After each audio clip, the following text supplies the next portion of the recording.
Claire Curran. Thank you, Mr. Speaker. This is my first speech in the House as the spokesperson for Associate Justice for the Labour Party, and in that light I would like to first make reference to my father, James Bertrand Kinney Curran, otherwise known as JBK or Kinney, who began his career in 1945 in Invercargill where he joined the Courts Division of the Justice Department as an office boy. Then his first key appointment was in Lower Hutt as a Deputy Court Registrar, and then in Christchurch as the official assignee in the 1970s, ending up in Dunedin as the High Court Registrar and ending his career back in Wellington as a courts manager. So I suppose the point of that is that I grew up in the court system, and in fact I used to spend time down at the court waiting for the jury to come out in murder trials when he was the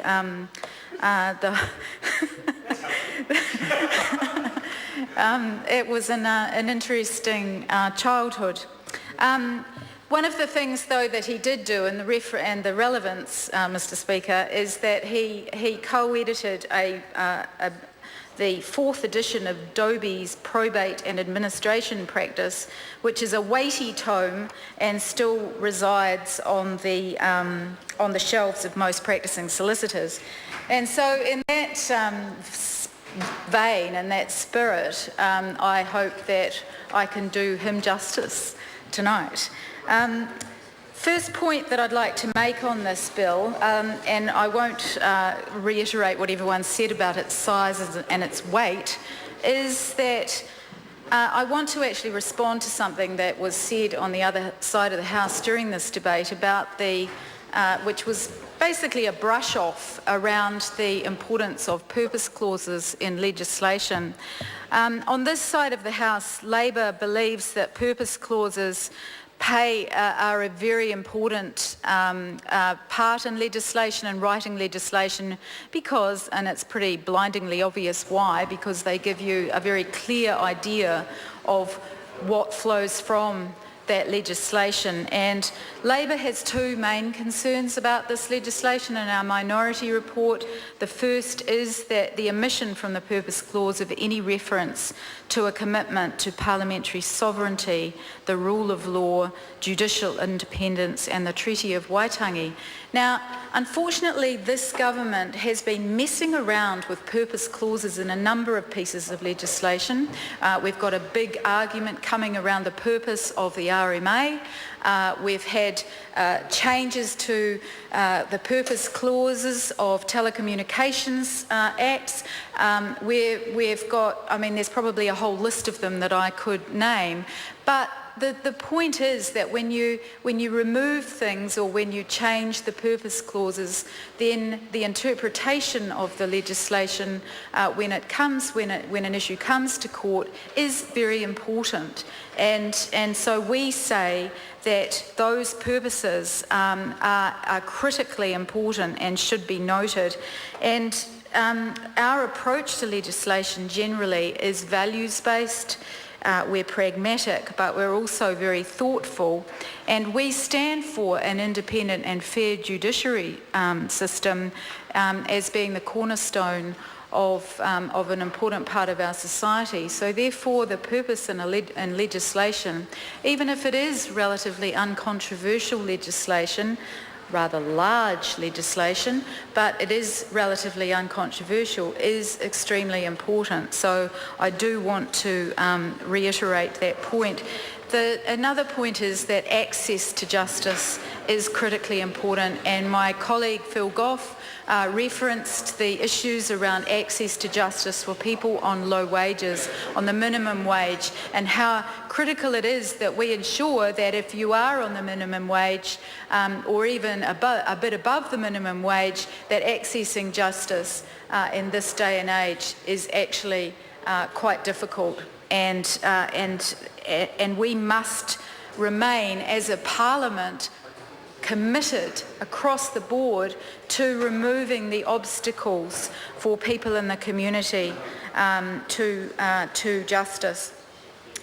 The other part of this legislation that I want to touch on is around its blindingly, obviously important role of modernisation, and I actually curiously want to agree with Judith Collins, who made some comments when the legislation was first being introduced to Parliament about the importance of changes to ensure that all written judgments are published online unless there's a good reason not to.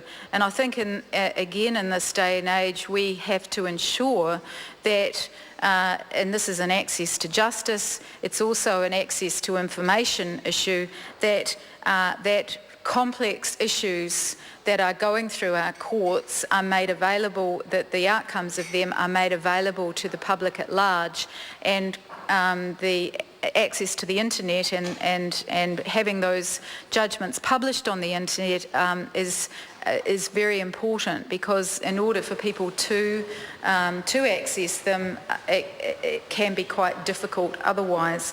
So this places a requirement on the judiciary to publish information on the numbers of outstanding judgments beyond a reasonable time, and it also lays out how people can get access. And I know myself, when I've been trying to access judgments that are of interest to me and my portfolio interests, that sometimes it's not always that easy to get them immediately, and this can actually have an impact on how there can be a response, and it can have an immediate impact on the public discourse and the dynamics that go on around the public discourse. So I think this is a very important part of the modernisation of any of our procedures in the public arena, that we are making judgments, we're making decisions, we're putting policy, we're putting all of this information into the public arena,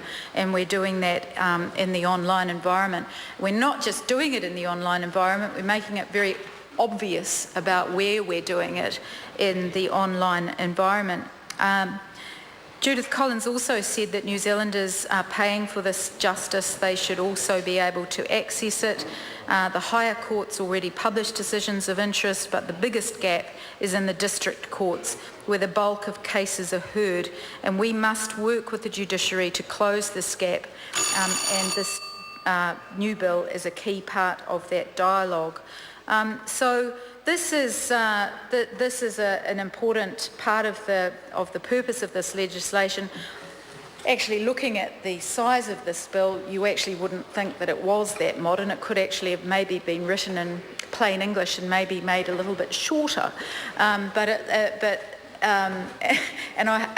hate to think if anyone actually needed to get hold of a copy of it, if they actually tried to print it off from an online environment at home in order to try and to come to grips with it. So I certainly advise that nobody attempts to do that.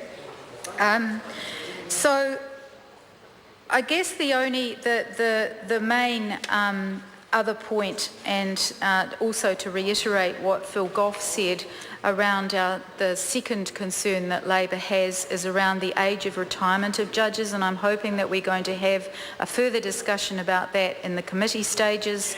Under the existing Human Rights Act, where discrimination on the grounds of age is declared to be unlawful, and employers may not contract for or otherwise insist on a fixed age of retirement. I think this is an important issue that we should debate. The independence of the judiciary, the importance of not having too much influence on the judiciary is a critical part of the division of powers within our society. I think this is one issue that we do need to debate during the committee stages of the House. Alfred Narrow. Thank you, Mr. Speaker, and I rise to take